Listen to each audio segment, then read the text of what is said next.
नमः शिवाय। ओम नमः शिवाय।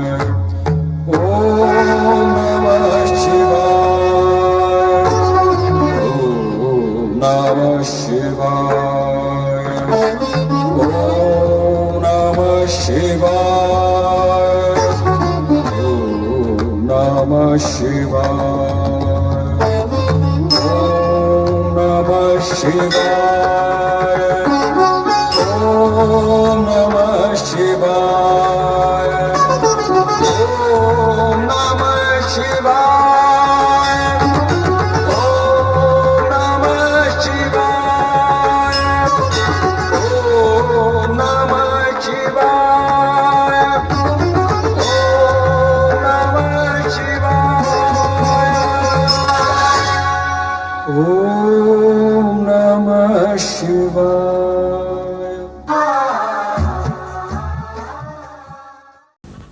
मैं ओंकार हूं।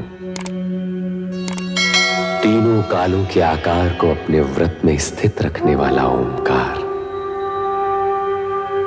अपने निराकार नेत्रों से मैं जगत में घटने वाली गतिविधियों का निरंतर अवलोकन करता हूं। विगत घटनाक्रम में मैंने मनु और शतरूपा का विवाह संपन्न होते देखा। ऋषिगण ने उन्हें आशीर्वाद दिया। ये ही ऋषिगण वीरणी और दक्ष प्रजापति को आशीर्वाद देने भी उपस्थित थे। सृष्टि की रचना का क्रम गतिमान हुआ तो सृष्टि के रचनाकार सदाशिव लोक कल्याण निमित्त सगुण साकार रूप में अपने गण नंदी, श्रृंगी, भृंगी सहित अवतरित हुए। ब्रह्मा, विष्णु, महेश, नारद तथा देवगण ने आह्लादित होकर उनका जयनाद किया, उनकी महिमा का गान किया। देवगण सदाशिव के अवतरण से प्रसन्न अवश्य थे, किंतु शक्ति के अवतार के प्रति जिज्ञासु भी थे। ब्रह्मा, विष्णु और नारद की जिज्ञासा का समाधान करते हुए सदाशिव ने स्पष्ट किया कि शक्ति अजन्मा नहीं होगी, उसका जन्म लौकिक होगा, वो सगुण रूप में प्रकट होगी। दक्ष प्रजापति शक्ति अवतार के पिता एवं वीरणी माता होंगी, ये जानकर ब्रह्मा जी आश्चर्यचकित होते हैं। कारण कि महान सिद्धि और सफलता के लिए कठोर तप की आवश्यकता होती है। शक्ति को पुत्री रूप में प्राप्त करने के लिए दक्ष के लिए तप करना अनिवार्य था। भावी रचना को आकार देने के लिए ब्रह्मा जी ने एक और रति और कामदेव का विवाह कर देने के लिए अपने मानस पुत्र दक्ष को प्रेरित किया, तो दूसरी ओर शक्ति को पुत्री रूप में प्राप्त करने के निमित्त उन्हें तप की ओर प्रवृत्त होने का आदेश भी दिया। पिता का आदेश मानकर प्रजापति दक्ष अपनी पत्नी वीरणी सहित शक्ति की साधना में संलग्न हो गए। तपस्या फलित हुई और शक्ति ने प्रकट होकर उनके पुत्री रूप में जन्म लेने का आश्वासन दिया।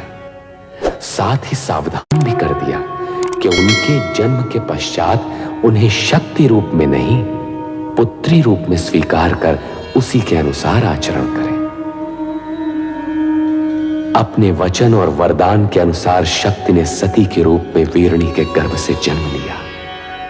इस तेजस्वी कन्या के जन्म से संपूर्ण राजभवन में हर्ष और प्रसन्नता का सागर उमड़ पड़ा। कालदर्शी और तीनों लोकों में निरंतर भ्रमण करने वाले नारद नारायण का नाद करते हुए शक्ति स्वरूपा कन्या के दर्शन का लाभ लेने दक्ष के भवन में आ पहुंचे। नारद ने कन्या का नामकरण किया और उसे सती नाम से पुकारा और वो पुनः शिव स्मरण में निमग्न हो गई। के लिए हम स्वयं पृथ्वी पर जाएंगे।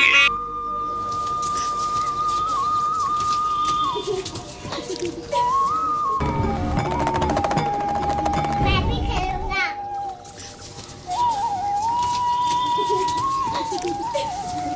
आप हमारे साथ खेला करोगे? ठीक है फिर तो। एकदम रोज आ जाना रखना।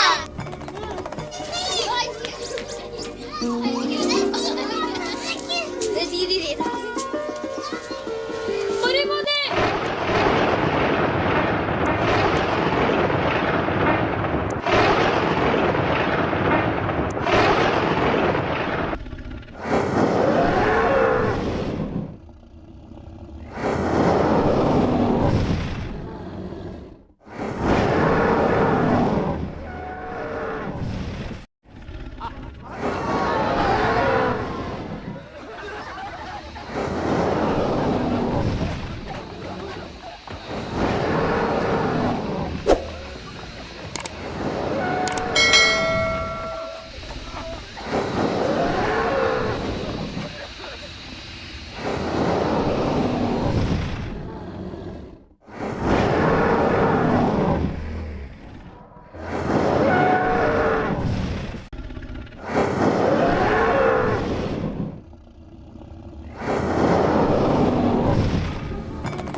बचाने तुझे भी नहीं छोड़ूंगा।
क्या बात है देवाधिदेव, आपको अपनी पराजय दिखाई दे रही है जो युद्ध से मेरा ध्यान भंग करने के लिए वातावरण बदलने की आवश्यकता पड़ गई। नहीं शंक्चूर नहीं, तेरे स्तर पर काल मंडरा रहा है। तुझ में जो अहंकार है, जो अभिमान है, वो तुझे अपने भीतर झांकने नहीं देता। अन्यथा तुझे ज्ञात हो जाता कि तुझ में जो शक्ति है वो तेरी नहीं। मेरी शक्ति मेरी नहीं। जिसे प्रलयंकर शिव न मार सके उससे अधिक शक्तिशाली और कौन होगा? कैलाशपति, अब व्यर्थ की बातें छोड़िए। समझ लीजिए कि कैलाश मेरा हो चुका। आपकी प्रभुता के दिन गए। पहले ब्रह्मलोक और फिर विष्णुलोक। सारी सृष्टि हम असुरों की होगी। अब हम ईश्वर होंगे और हम ही पुजारी। सारे मंदिरों में हम होंगे। हम हर मंदिर पर हमारा अधिकार होगा, हमारी पूजा होगी। कोई भी शक्ति मुझे शिव पर विजय प्राप्त करने से नहीं रोक सकती।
गीता, हाँ जी, रुद्र कहाँ है? रुद्र तो बाहर बच्चों के साथ खेलने गया है।